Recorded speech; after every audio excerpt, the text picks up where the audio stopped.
Hey everyone, and welcome back to the channel.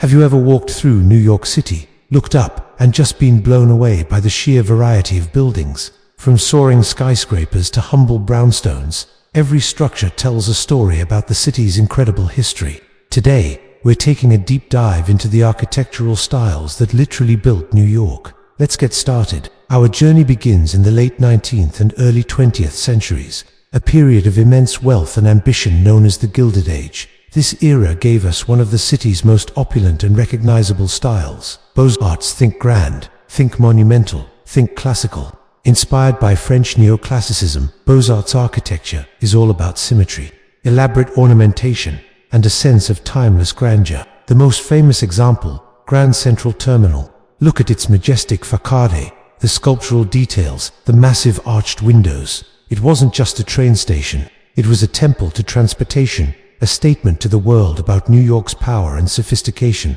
Another icon is the New York Public Library on Fifth Avenue. Those marble lions, patience and fortitude, guard a building that embodies the Beaux-Arts ideal of civic importance and cultural richness. These buildings were designed to impress, to project an image of a city at the center of the world. But let's rewind a little bit, to the mid-19th century, when a different kind of architectural movement was sweeping the city, the Gothic Revival. Inspired by the medieval cathedrals of Europe, this style is characterized by pointed arches, ribbed vaults, and soaring spires that reach for the heavens. It was all about verticality, light, and a sense of spiritual awe. The quintessential example in New York is, of course, St. Patrick's Cathedral. Its twin spires are an unmissable part of the Midtown skyline. When you step inside, the sheer height of the nave and the light filtering through the stained glass windows are designed to lift your spirits. Trinity Church, at the end of Wall Street, is another stunning example. Surrounded by modern skyscrapers, its dark stone and intricate Gothic details create this incredible contrast. A quiet, historic sanctuary amidst the hustle and bustle of the financial district. Around the same time, another revival style was making its mark: Romanesque revival. Unlike the delicate, pointed forms of the Gothic style, Romanesque is all about mass, solidity, and strength. It draws inspiration from 11th and 12th century European architecture, featuring thick walls, rounded arches, and massive stone construction. It feels grounded, permanent, and powerful. The American Museum of Natural History's original facade on 77th Street is a perfect example. You can see the heavy rough-cut stone and the prominent, powerful arches that give it a fortress-like appearance. This style was popular for buildings that needed to convey a sense of permanence and security, like museums, armories, and churches. It's a style that feels both ancient and uniquely American at the same time.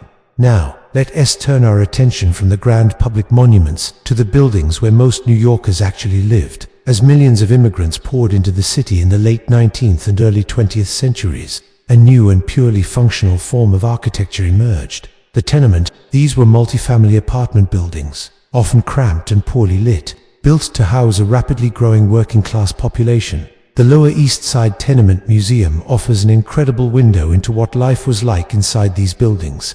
Early pre-law tenements were notorious for their dark, airless interior rooms. Public outcry over these unhealthy conditions led to the Tenement House Act of 1901. This law mandated better lighting, ventilation, and sanitation. It required an outward-facing window in every room, which led to the creation of the iconic air shaft. This gave the dumbbell tenement its distinctive shape, narrow in the middle to create a small courtyard for air and light. While far from luxurious, these buildings are a crucial part of New York's story, representing the struggles and dreams of generations of new arrivals. As the 20th century progressed, New York continued to reinvent itself. The sleek, modern lines of Art Deco gave us icons like the Chrysler Building and the Empire State Building. But with this relentless push for the new came a growing threat to the old. Many of the historic buildings we talked about were seen as outdated and were at risk of demolition. The most infamous case was the destruction of the original Pennsylvania Station in 1963. It was a breathtaking Beaux-Arts masterpiece, often compared to the ancient baths of Caracalla in Rome. Its demolition was a profound shock to the SIC and sparked a massive public outcry. People realized that New York was losing its soul, piece by piece. This tragedy became the catalyst for the modern historic preservation movement in New York. Activists, architects, and ordinary citizens rallied together.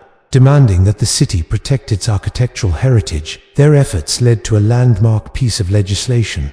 In 1965, the New York City Landmarks Law was passed. This law created the Landmarks Preservation Commission, a city agency with the power to designate individual buildings, interiors, and even entire neighborhoods as historic landmarks. Once a property is landmarked, it's protected from demolition or alteration without the Commission's approval. This law was a game-changer. It saved countless treasures from Grand Central Terminal, which was itself threatened with demolition in the 1970s, to entire historic districts like Greenwich Village and Soho. The Landmarks Law fundamentally changed how New York viewed its own history. It ensured that the city's architectural legacy, the stories told in stone, brick, and steel, would be preserved for future generations. So the next time you're in New York, take a moment to look closer at the buildings around you.